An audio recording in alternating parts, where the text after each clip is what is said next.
La meilleure solution, c'est d'inventer des solutions nouvelles, comme ce que nous faisons aujourd'hui, en mobilisant d'autres financements privés, les assureurs, d'autres financements publics, la Caisse des dépôts et consignations, en simplifiant les règles de construction.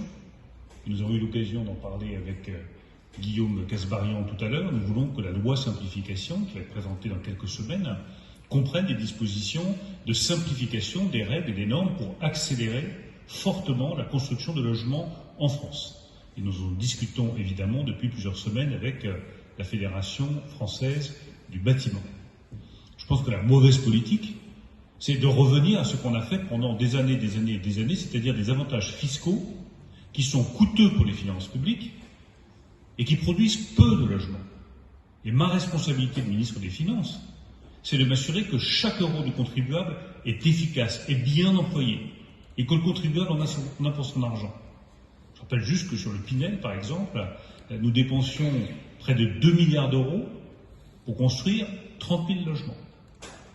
2 milliards d'euros de dépenses publiques pour 30 000 logements. Nous avons décidé que ça n'était pas la bonne politique.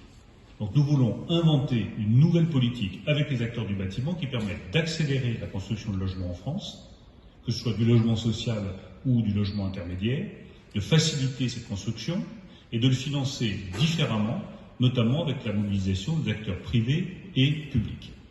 S'agissant des taux d'intérêt, nous avons gagné la bataille contre l'inflation.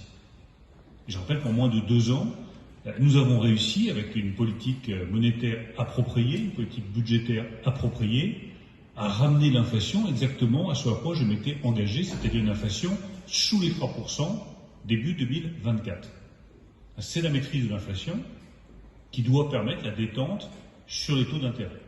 Cette détente sur les taux d'intérêt, elle dépend de la Banque centrale européenne, qui est indépendante, mais nous avons bon espoir d'avoir une détente sur les taux d'intérêt dans les mois qui viennent.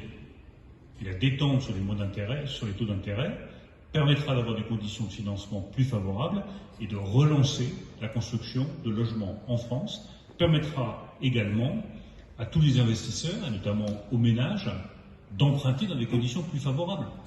Aujourd'hui, les ménages, ils sont bloqués par des conditions d'emprunt qui ne sont pas suffisamment favorables. Fin de l'inflation, reflux de l'inflation. Dernier élément, nous réunirons le Conseil de stabilité financière dans quelques jours. Vous connaissez ma position sur le sujet. Je pense qu'il serait bon que le Conseil de stabilité financière fasse preuve de plus de souplesse sur un certain nombre de règles pour faciliter la production de crédit pour les ménages.